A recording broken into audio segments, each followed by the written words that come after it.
which is sponsoring this wonderful talk.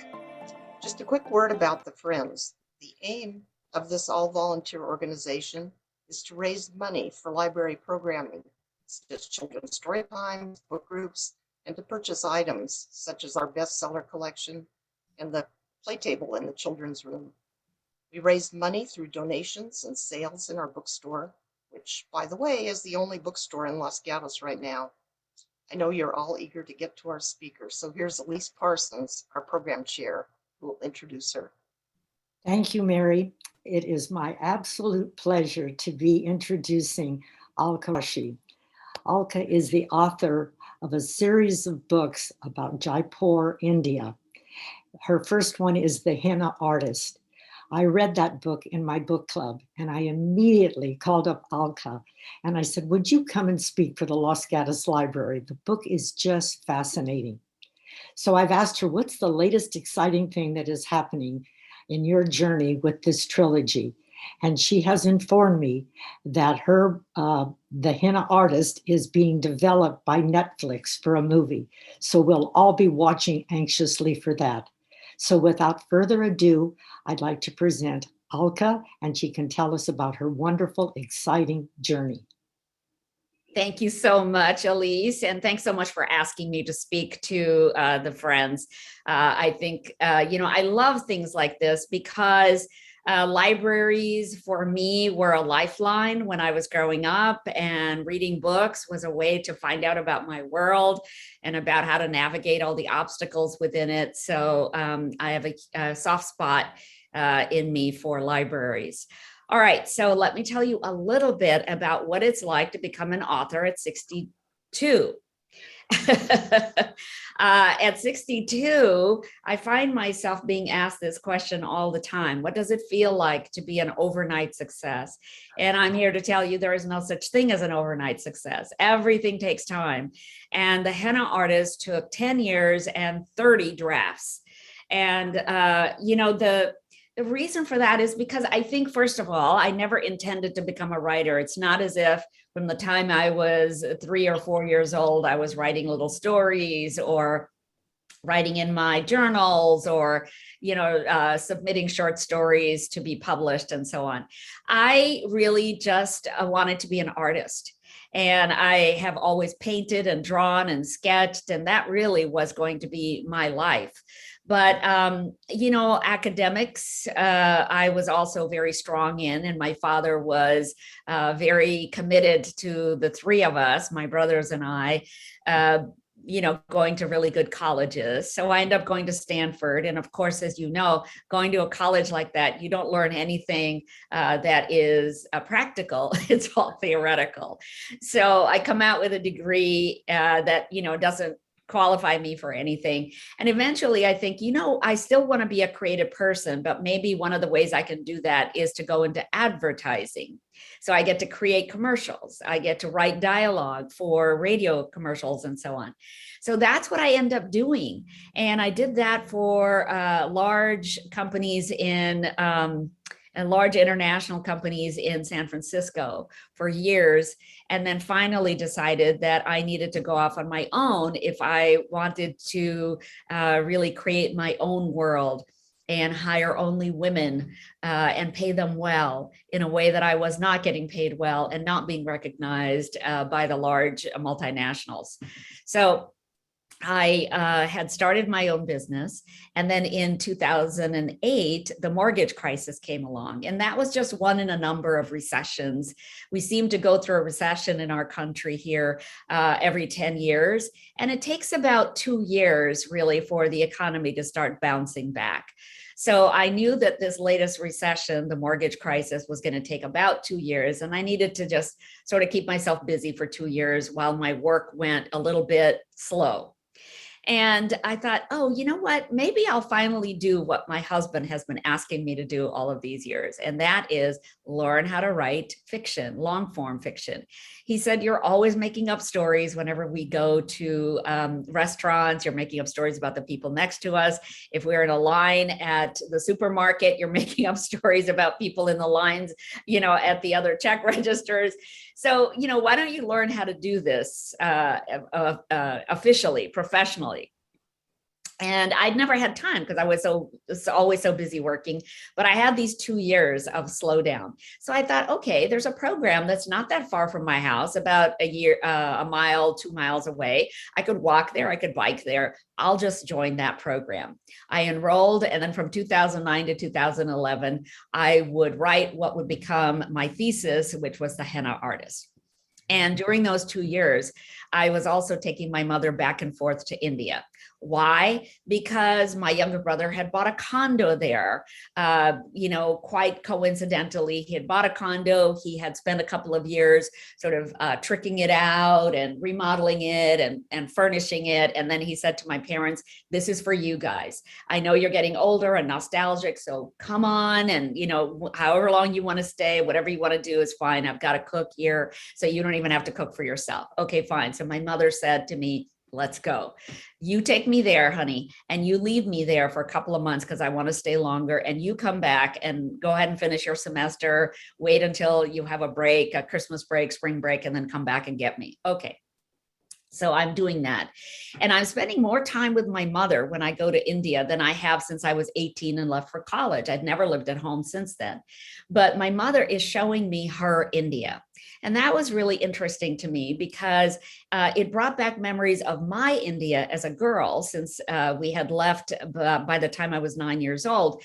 But also it showed me how much my mother loved where she was from. Her birth nation was important to her. And we went to the fruit market where she showed me the fruit that she cannot get anywhere else and that she loves, and it's sweeter in India than anywhere else. So she also takes me to the sari bazaar, and we're looking at all these different saris. And, I don't wear saris myself, but my mother is showing me the saris that she would buy if she were a young bride today. She's also showing me the saris that we should never buy because they are meant for a different class of customer. And I was like, oh, okay, that's interesting. I did not know these things.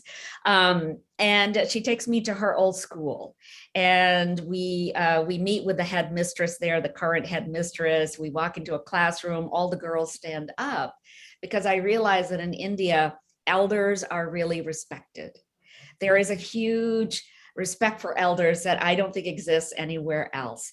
And everybody, stands up and acknowledges them and does not speak until they speak. And, all the elders are referred to as G. So I'm Alka Ji when I go to India, and Elise would be Elise G, and Mary would be Mary G. I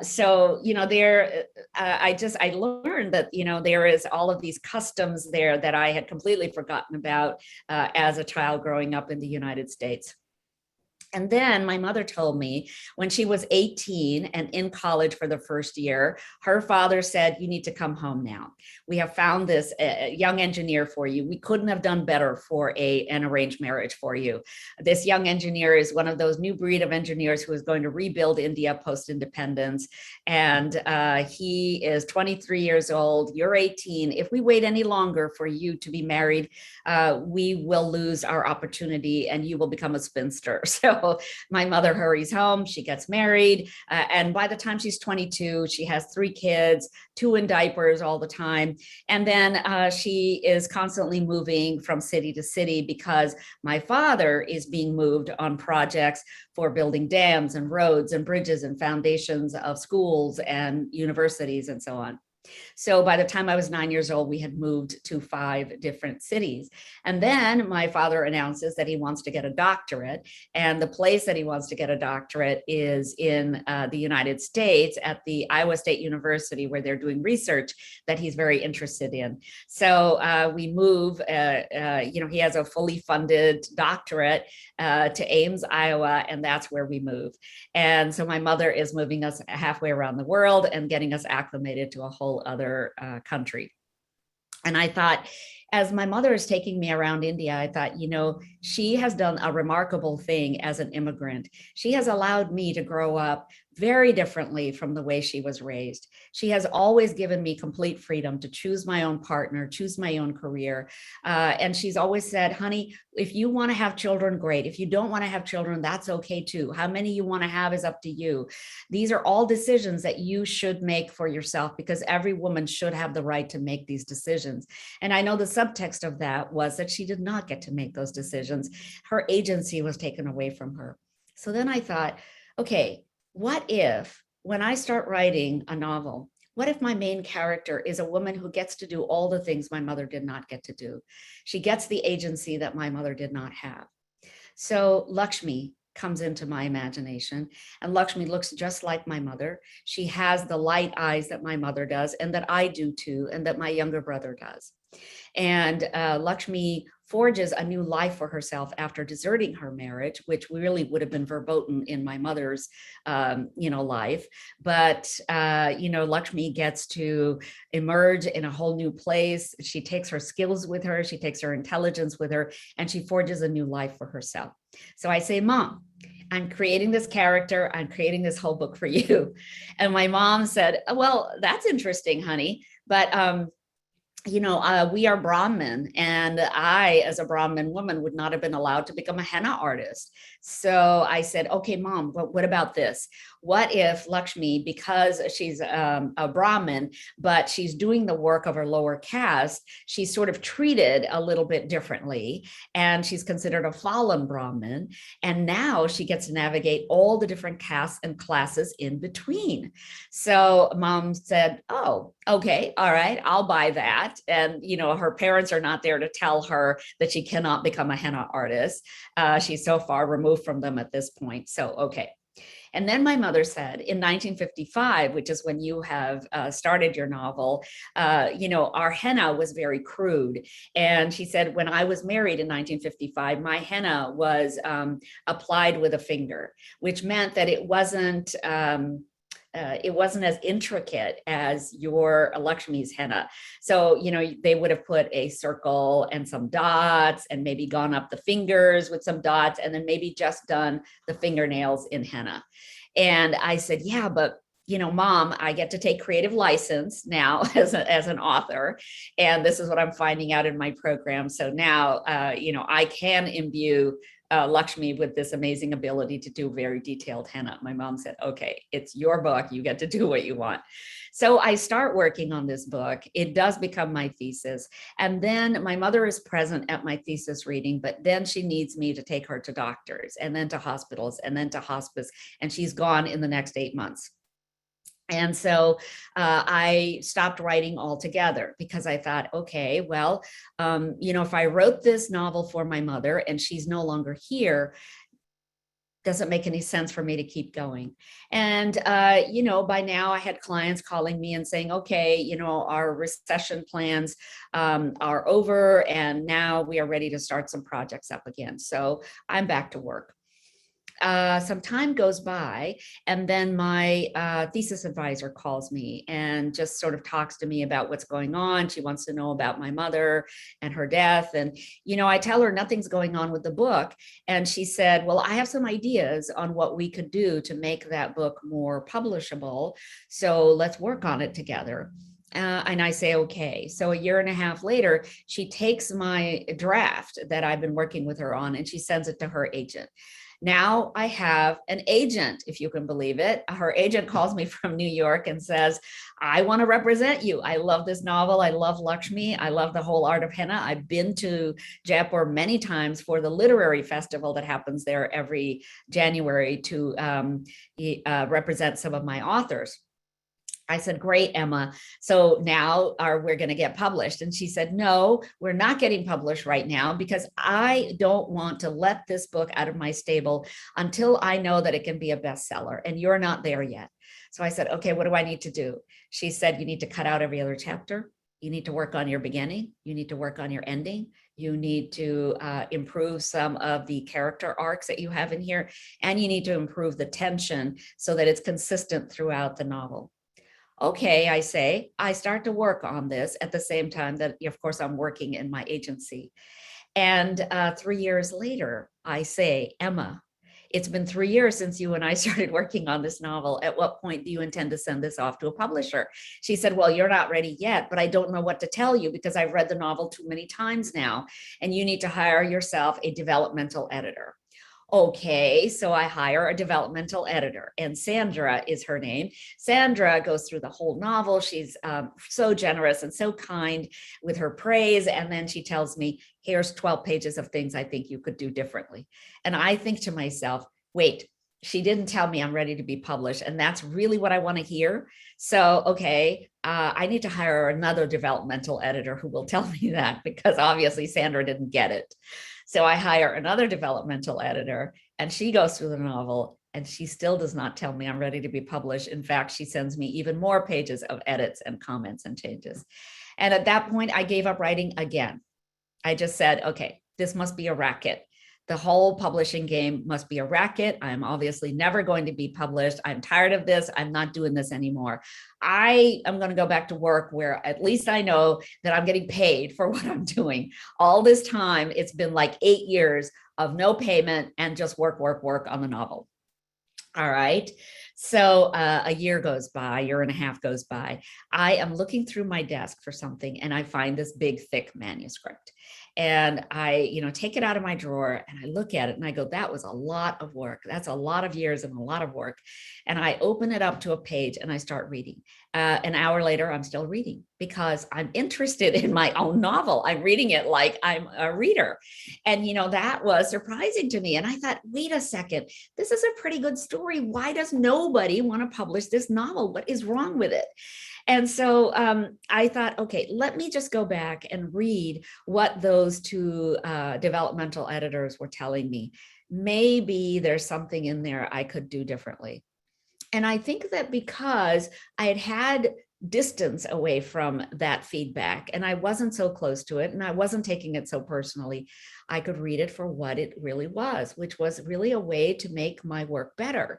And it was just these fine points. It was just these tiny little points of finesse that I had never learned in my MFA program or anywhere else. All right, so I go through and I start making those changes. I send the whole thing back to Emma and I say, Emma, I started this novel over 9 years ago. Could you please send it off to a publisher? I don't think I can afford to make one more change or I will go nuts. And so she said, all right. So she sends it off, and within 2 months, we have a contract from Mira Books, a division of HarperCollins. We did get rejected by 2 other publishers, just FYI. So now at Mira Books, I have a new editor, and her name is Kathy. And Kathy's going to go through the whole novel with me, and she has changes that she wants me to make, specifically to a major character arc. All right, but you know what? At this point, I will make that change because I have a signed contract. I have something in writing that says my novel is going to get published. I am so excited. But also at the same time, we are going to have to wait 18 months for the book to turn into the book that you get in your hands at the library. Why? Because the art department now has to get to work developing the cover. The marketing department has to develop plans, and also to help me with the title, which I think is a far better title that they suggested, the Henna Artist, than the title that I had for it, which was called The Enemy of the Crocodile. And so thank God that they made that kind of suggestion.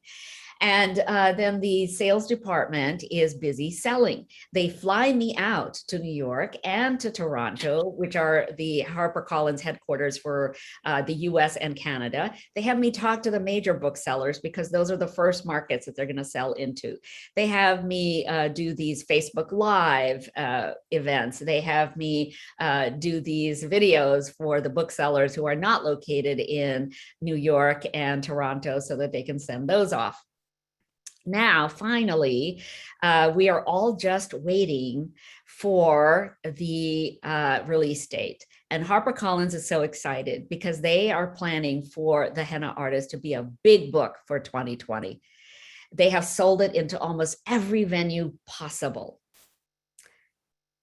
On March the 11th, 2020, the World Health Organization announced a global pandemic called COVID-19. And they said, everybody, you need to shelter in place. So all my events that were supposed to launch the book for me in March are canceled. Every single event. The 150 people who were supposed to show up in my hometown for this enormous launch I had planned with dancers and henna artists and a tabla player and a sitar player, canceled. And then the libraries closed down. And then the bookstores closed down. And then Amazon stopped shipping out books because they needed to ship out toilet paper and bar soap, because everybody was doing a run on toilet paper and bar soap because they couldn't go out to shop for any of that stuff. So now I am stuck at home with my head under the pillow and I'm crying and I'm thinking, what have I done in a past life to cause this kind of karma on me? I just spent 12 years of my life working on a novel that is never going to see the light of day. And then I thought, okay, you know, my editor had asked me to start a social media program about a year prior to the book coming out. She had said, Alka, you don't have any presence on social media. You're a debut author who has never published a short story, never even written an article for a magazine like Elle or Good Housekeeping or Atlantic Monthly, nothing. And so you need to start some kind of presence on social media. And I said, I don't want to tell everybody what I'm eating for dinner. It's not important to me. And I don't even care what other people are eating for dinner. I don't want to be on social media. And she said, well, you have to do it. This is just something that's going to help you sell that book. So I had started my social media and she had given me some suggestions on things to talk about, which I had liked. She said, why don't you talk about the Indian food in your novels? Why don't you talk about your mother's life story? Why don't you talk about the customs in India that you cover in this book? And then why not cover the art of henna? So I had started talking about all of that. I had about 3,000 followers on my various social media. And I reached out to them and I said, look, you guys, you're on lockdown, but I'm also on lockdown. You have me right now. If you want to talk to me about an early version of the book that you got, or you got an audio or ebook version, which Amazon was still able to send out, and all these online venues like Target were still able to send those out because they didn't require, you know, physical touching of a book. So please call me and have me talk to you about the book, because here I am, I'm crying in my soup. I have nobody to talk to. And so people started responding. And so today I am talking to you. You're my 618th or 19th book group that I'm talking to in the last 18 months on Zoom. And that's been a great experience, frankly. I actually think that it helped my book to be in the middle of a pandemic, you know, to come out right at the start of the pandemic. And my second book was also released during a pandemic. What's so amazing is that I can sit here in my home and talk to you in your homes, no matter where you are in the world. And I have, in the last year, been able to reach 7,000 people around the world because of virtual connections. I don't think I could have done that had I gone to 20 bookstores or had I gone to, you know, on one book tour. So it's been an amazing thing. And I thank you all for weathering, you know, all of this pandemic, doing all of these Zooms, because they're so helpful to me as an author, just to be able to talk to you. All right. So then 4 weeks after I start talking to book clubs, my editor called and she said, you're not going to believe this, but Reese Witherspoon is going to announce that she loves your book. And on May the 1st, she's going to tell everybody to read it.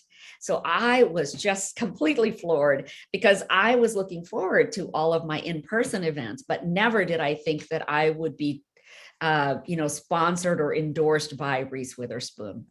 And so for the next 4 weeks, I am working with her staff. I am helping them populate their social media with the social media I had gathered for my platforms.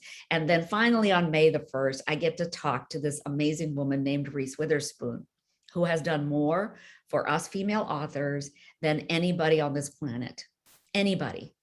So 4 years ago, she thought to herself, you know, I love reading these books by female authors with very strong protagonists, and they're female protagonists, and they give me a lot of inspiration and encouragement. And I think other women would love these books too, but why aren't these women getting the kind of exposure that the male authors receive? The Dan Browns of this world, the John Grishams of this world get lots and lots and lots of play, but a lot of female authors do not, and they write beautiful books that I like. So she started her Hello Sunshine Club with her own money. And then 4 years later, this year, she sold that company for $900 million. And you know, what a remarkable thing for a woman to be able to do. And her intention was very pure. She had a lot of integrity, and she loves books that have these strong female protagonists like Lakshmi. So I get to talk to this remarkable woman on May the 1st. On May the 14th, I start getting calls from production houses saying, hey, we love this product. We've been reading it for the last 4 months. It's been circulating all over Hollywood, and we are interested in buying the option to produce it. So now I think, oh my gosh, I don't know how to talk to Hollywood. So I call my literary agency in New York, and then they hook me up to the Gotham Group in Los Angeles. And now Ellen Goldsmith Vane, the CEO of the Gotham Group, is going to take me through the rest of the motions. And the first thing that she asks me, and she's so amazing, and she's well connected in the industry. So she's just so calm, you know, she talked me through the whole process. She said, the first thing you have to know, Alka, is, do you want this to be a movie or a TV series? Because we need to let the producers know what your intention is. I said, oh, well, in my mind, I always saw it as a TV series. Every episode to me in a TV series would be like a chapter in the book. And I see everything visually. That's how I write. I am a visual author. So I want this to be a TV series. I want this to be a bingeable TV series. I want this to be the kind of TV series that I cannot stop watching when I am looking at Netflix, or I'm looking at, Hulu or HBO Max or whatever. So she said, okay. And she went back to all of the producers and said, this is what the author would like. So they came back with proposals. And I got to choose the person whom, through the Zoom, I got the most integrity and I think good feeling about. And the team that I chose was Michael Edelstein and company. Michael Edelstein was one of the executive producers of Desperate Housewives. He knows what it is to write female characters and to produce female characters. Then he was promoted to the head of NBC Universal Studios in London, where he oversaw the production of Downton Abbey for 7 seasons. The Henna Artist, when he read it, struck him as an Indian Downton Abbey, because he said it has all the components that I'm looking for. It has the caste system and the class system. We have the upstairs and we have the downstairs people. We have all of the characters in between with their own arcs. We have this amazing background of post-independence India that we don't usually get in the 1950s. We have the art of henna that you talk about. So there's a lot of rich stuff we can mine here for a TV series. And my sweet spot is TV series. So I said, Michael, that's it. I'm going to sell you the option. I like your vision for it. And he had asked Frida Pinto to read the manuscript. And she had said, I not only want to play Lakshmi, but I want to co-produce this with you. I want to be an executive producer because I have all of those contacts in Southeast Asia. And he said, great. And then he had a first look deal with Miramax TV. So then they're on board. So now I've got this team of people. They hire a showrunner. And then they go out and pitch to all the different streaming platforms. Who is going to give them the $4 to $6 million they need per episode to film this? And Netflix wins out. They actually had 5 different offers from different streaming platforms. And so now, as Elise was telling you, we are in development at Netflix, and hopefully that will be filming at the end of 2022 or early 2023. And it will, of course, have to be filmed in India. So a COVID notwithstanding, this is all going to go forward. About 6 months before the Henna Artist came out, I was twiddling my thumbs because as an author, most of my work was done by then. Before it became a book, then it has to go into copy editing, proofing, and then printing. So I had started working on another book. And Malik from the Henna Artist would not leave me alone. So he said, okay, I really need you to reprise those pages that you had to cut out of the Henna Artist. Remember those 150 pages you had to cut out? And a lot of them had me in them. You could use those pages to tell my story because I really would like you to tell my story. So that's when I started writing The Secret Keeper of Jaipur. In my mind, that is Malik. He keeps a lot of everyone's secrets. He's a very discreet little guy, and he's only 8 years old in the Henna Artist, but now he's 20 years old, and he is still a keeper of secrets. And Lakshmi, who has been his guardian for the last 12 years, is now in the position of sort of letting go of him. She needs to make sure that he is, well prepared for the future. And she wants to send him down to Jaipur so that he can be with the Singhs again, he can be with the Maharanis again, and also he can learn the construction trade because the Maharanis are building all these buildings, and Lakshmi wants Malik to have some kind of a career. He is also at the same time involved with a nomadic woman up in the foothills of the Himalayas where they are all living at this time in Shimla. And Lakshmi's not quite happy with the fact that he's involved with this illiterate nomadic woman, because Lakshmi would like him to be involved with, people who have had the kind of education that he has had at the boarding school that Samir Singh ended up paying for both Malik and for Radha. And so that's where the story starts. And, as much as Lakshmi would like to keep Malik from getting involved in a lot of shenanigans that he is likely to get involved in, he still gets involved in them, not of his own making, but now he has to help his loved ones get out of danger. So that's sort of what The Secret Keeper of Jaipur is about. And I wanted to put more of Radha's adulthood in The Secret Keeper, but there was already so much going on that I, could not shoehorn all of that in. So then I thought, I think I have to write book number 3. So The Secret Keeper came out in June of this year. So that's available at your library, it should be, and also available, at all the other platforms where the Henna Artist is available. But book number 3 will come out in early 2023. And that's about Radha living in Paris as a perfumer. And she's on the cusp of designing a signature scent when there's a knock on her door. And the person on the other side of the apartment door is somebody she has not seen in 18 years. And it will be a big shock in her life to meet him again. So that's book number 3, which I'm currently writing. And at this point, we could open it up to questions, whatever you guys might want to ask about. I don't know if you've read just one book or both books, or you want to know anything about the writing journey. I'm more than happy to answer that. Gosh, thank you so much. What an interesting story. And I can see why it's a trilogy and how each character has its own place. And then I'm imagining with your dad's background in construction, you would have a lot of knowledge there to bring into that book.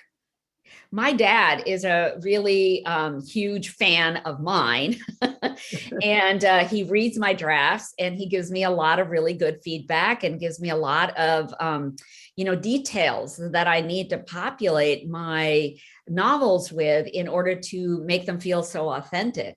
And indeed, I think one of the comments I always get back all around the world, but especially from South Asians who either live in India, have lived in India, are now living somewhere else, wherever it is they're living.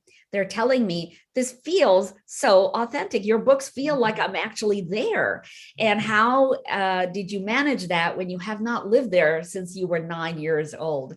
So, and my books are super popular all over South Asia and the Middle East. And I think that the reason for that is just that India is a part of my DNA, just like wherever it is you grew up, it's a part of your DNA. And there are values and details and, traditions that you're still carrying forward because of where you were raised, that I don't think will ever leave me. So I inculcate all of my writing with those details. Oh, that's wonderful. And we do have one question in the chat so far, and everyone's welcome to enter their own questions, or if you have a raise hand option, I can unmute you also.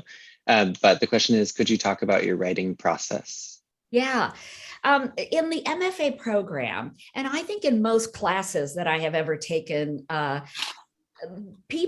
instructors will always say, you need to start a writing practice. You need to have a practice where you write from, 7 to 9 in the evening or 5 to 7 in the morning, or, you need to structure your day around your writing. And you need to make sure that you do it consistently every day. Sometimes if you don't do a number of hours per day, maybe you should do 5,000 words a day or 1,000 words or 100 words, whatever it is you're capable of.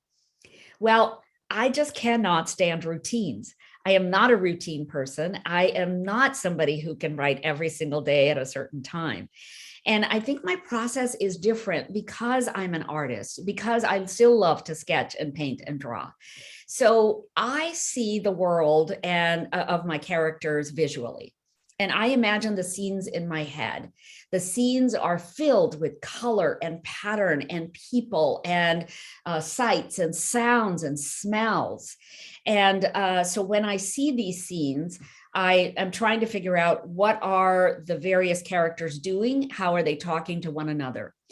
If I think, that's an interesting scene, but it's not doing anything for me yet, I start directing the characters and I say, what if you two were mad at each other? And then I play the whole scene again in my head. It's like I have these little mini movies that I am rewinding and then playing, rewinding and then playing. And the characters are people I am directing. And so then finally I will end up with a scene where I go, that's it. That's the scene that will lead to the most intrigue, the most tension, the best springboard for the scene that will come after that. And then I will go to my computer and actually write it all down. So I use movement in my daily life to move scenes forward. I walk a lot. I ride my bike. I swim. I'm constantly thinking about my characters. And I think this is why they're almost at this point like a second family to me, because that's how I wrote the first novel. They were constantly with me. They're in the shower with me. They are on my walks with me. They are in bed with me. They're constantly there. And so as I write about them, they start now at this point, and I think it started happening maybe like 5 years into writing the novel. They now tell me what they want to do. So when I say go back and be angry at this other person, they start doing it. Like they start, actually telling me this is what I'm going to do. I'm going to slap this person. I'm going to do this here. I'm talking to this person and this is what I'm going to say. And so I know that sounds really odd, but it does happen. And I think it's easier because I'm writing a trilogy and it's the same characters over and over again. I don't have to reimagine them. Now, it's like J.K. Rowling writing the Harry Potter series. How was she able to put out a book every couple of years? Because she knows her characters already, right? And so that's what I'm able to do with this series. And I think if I were to write a whole new book again with new characters, it would take me a little bit longer because I would have to get to know those people. Thank you. The next question is, would you please describe a favorite example from the Henna Artist? I'm not entirely sure what example. I don't know if Bernadine, you have a little more information. Bernadine, can you tell us? Yeah, there you are. Yes, I just like to hear a little bit of the book itself, just one little phase or maybe one of the actions, something that would just give us a little feel for it. Okay. So, all right. Samir and Lakshmi. So, they often will speak in proverbs to each other. And a lot of people ask me, where does that come from? Well, my dad is 89 years old, and he is from that generation, which always spoke in proverbs, and they still do. It's the fastest way to communicate, an example of life, or, something that he's trying to impart to me. And I think probably maybe your grandfathers and grandmothers also spoke in proverbs at one time. It was a very popular way of communication. So they speak like that to one another. There is a huge flirtation going on between them. And I never intended for that flirtation to go anywhere. So I was in class one day, and one of my instructors, I was shopping, one of the scenes between Lakshmi and Samir. And so he said, Alka, what I am seeing here is that you are teasing us with their relationship, how much of a sort of sexual tension there is, but you're not consummating it. Why are you doing that? And I said, well, because I don't want this to turn into a Cinderella romance. This is not what this book is about. This book is about women's agency and whether they get to have it in this world and how much of it they get to have. I don't want this to be, some kind of a romance book.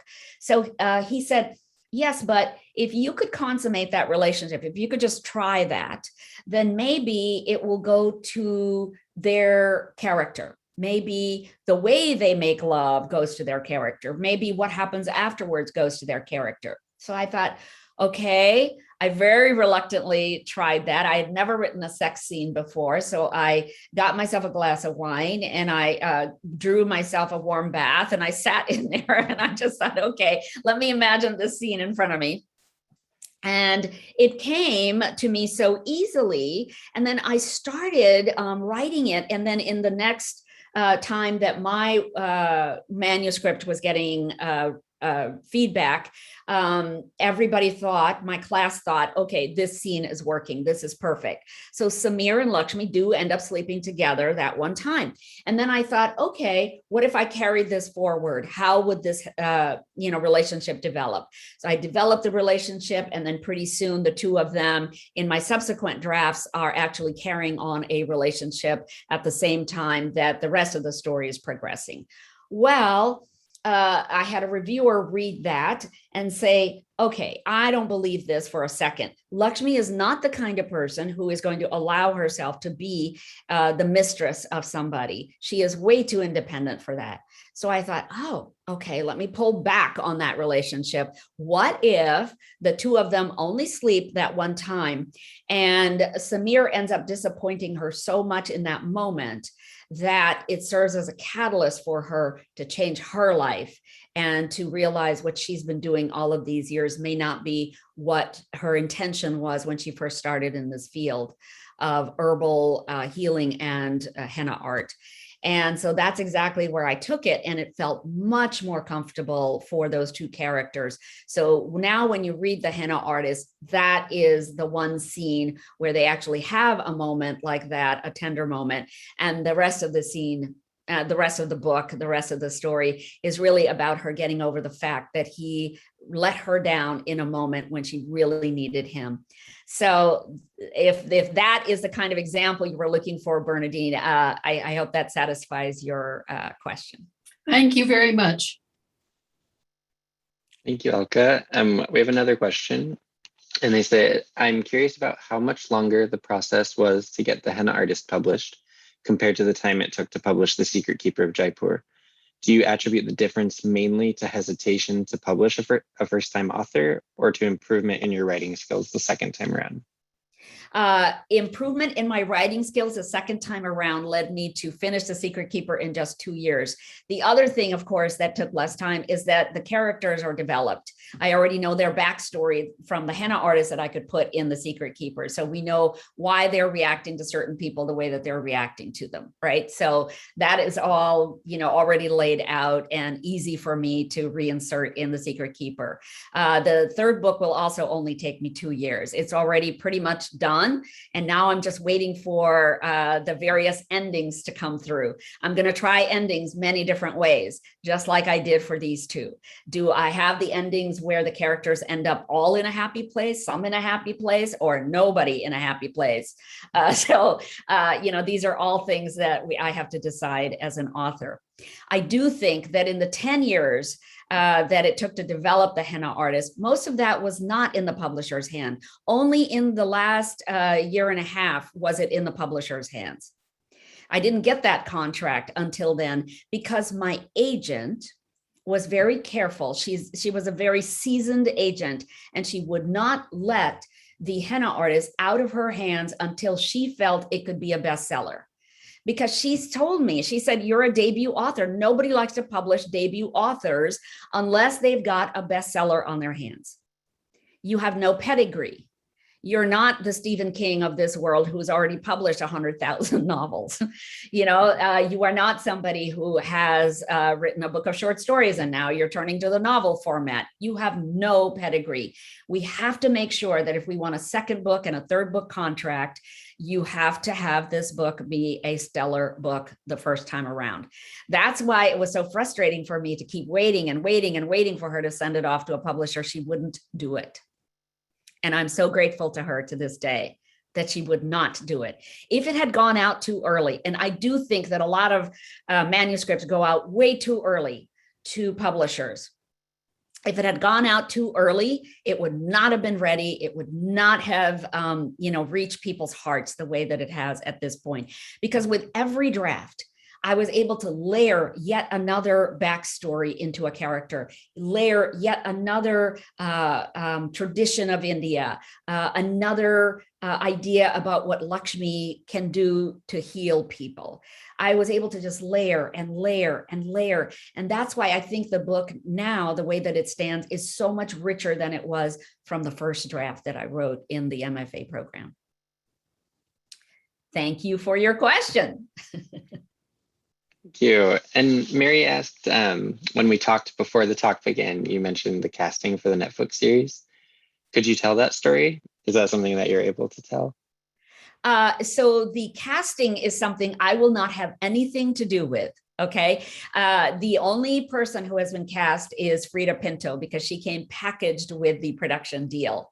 So, and by the way, Frida is having her first baby at this moment.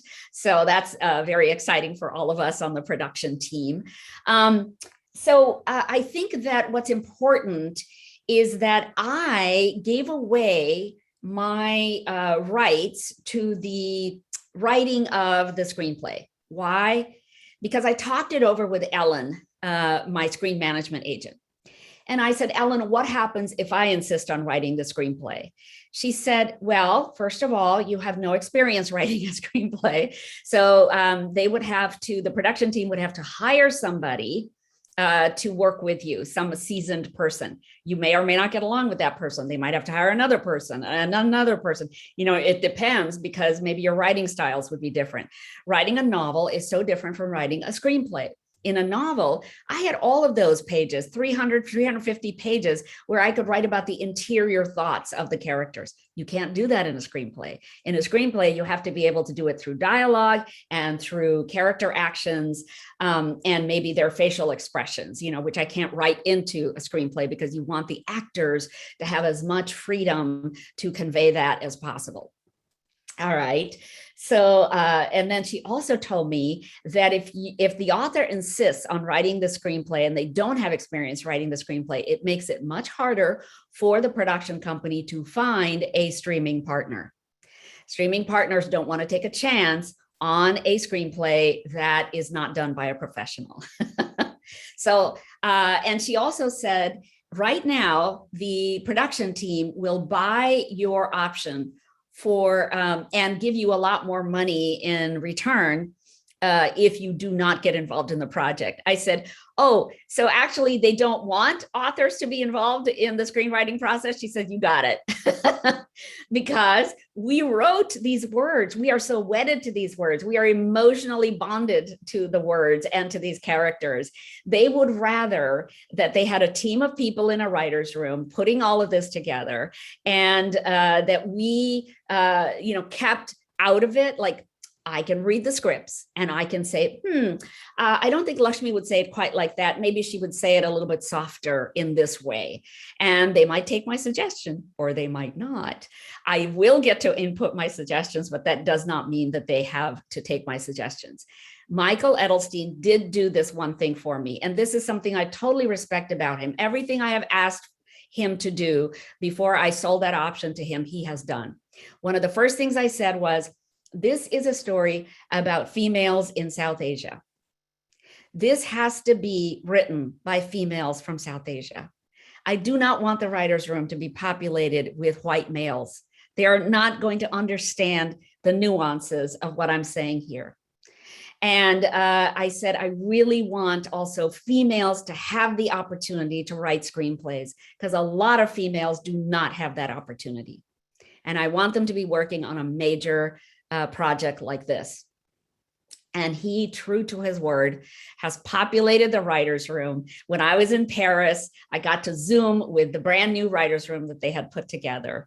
And there are 7 writers, and the majority of them are female, and the majority of them are South Asian. And I think that is so amazing. So I really feel like I have chosen the right people. I just listened to my gut. And I think that is easier to do as we get older than it would have been had I been only 20 or 30 years old. Had I been 20 or 30, I couldn't even have written this book, because I didn't know enough about love and loss and grief and redemption and how imperfect we all are. I think at 20, we think we are invincible and we can do anything. And that is so not true. We make so many mistakes in our lives.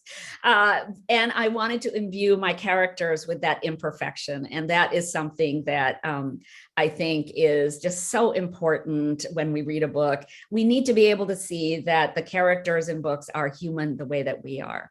And maybe we can learn something from the way that they handle the obstacles in their lives. So Michael, true to his word, has done everything so far that I asked him to do. And the showrunner, who is actually the general manager of the whole project. The executive producers only get involved when there's a problem.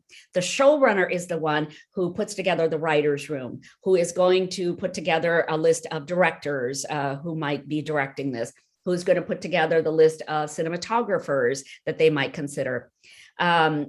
He is really the key person that they need to rely on to make everything happen. And they hired a South Asian showrunner. So that was, my heart is out to them. I am about to go to Los Angeles tomorrow, and I will be meeting the writer's room in person for the first time. We're all going to go out to dinner. And we're also going to be able to, Michael's going to take me out to lunch at some fancy place in Beverly Hills. And so I get to sort of, just on the sidelines, and I'm just going to experience a little bit of that Hollywood glamour. That's it. People keep asking me if my life has changed since the success of these books. And no, I still live here on the peninsula, Monterey Peninsula. I love living here. Don't you all love living where you are? I mean, I just cannot believe that we get to exist in this beautiful California weather in Northern California. We get to experience fresh air, clean streets. I mean, it's just beautiful here. And we're right by the water. So my husband and I do a lot of biking and hiking, and, everything here by the water is just so gorgeous. I intend to live in the house I'm living in that I've lived in for the last 6 years. I intend to keep living here for the rest of my life. So I'm not going anywhere.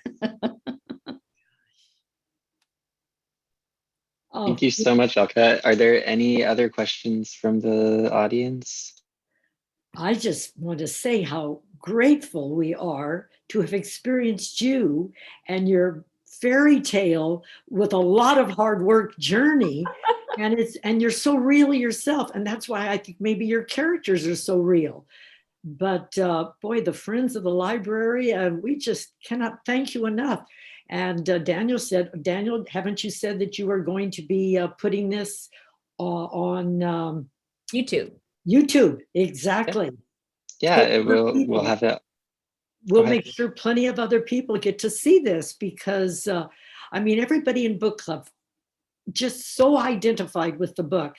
The other thing that occurred to me is you are like Reese Witherspoon. You are, again, empowering other women with their agency. You know, it just kind of goes on. And it's kind of an exciting time. I do hear from a lot of women who have gray hair like me, Elise, and they say, you know, just seeing somebody their age talking about literary success at my age, Yes.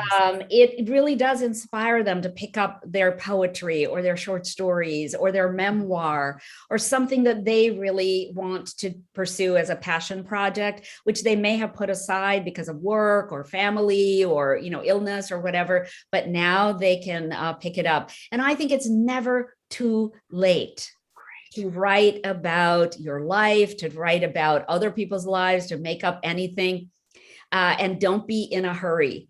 Because you're just going to die when you're going to die. Don't be like in a hurry thinking, oh, I only have 3 years, or I only have 10 years. I don't know how many good years I have left. You just keep going. There's an Indian proverb that goes, there will always be a ditch in front of a person in a hurry.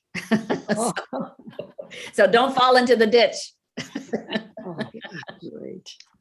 Alka, do you have time for a couple more questions? Sure. Up to you. Yeah. Okay. There's two that you could probably answer off quick. How real are the traditions described in the wealthy houses? And on the side, do you sell your paintings or other art media? Oh, sweet. I do not sell my paintings or other media. I'm just looking around to see where, you know, I started doing these little books about my dachshund, and they're sort of like New Yorker cartoons. So hopefully maybe I'll publish that someday. Let's see, the first question was, I forgot. How real are the traditions of the wealthy people? The traditions are very real. I mean, those, you know, in India, still to this day, 70 to 80% of marriages are arranged. And they are arranged according to caste and class. And in 2019, when I went to India, I wanted to talk to a lot of these young women who are going to have marriages in the next couple of years. And I asked them, are you going to have arranged or a love match, which is the other option? And a lot of them told me that, you know, they're perfectly okay with arranged marriages. They've never known anything else. They always assumed that they would get married, and their parents loved them. And of course, their parents would want them to be happy for the rest of their lives. So they're going to pick good partners for them.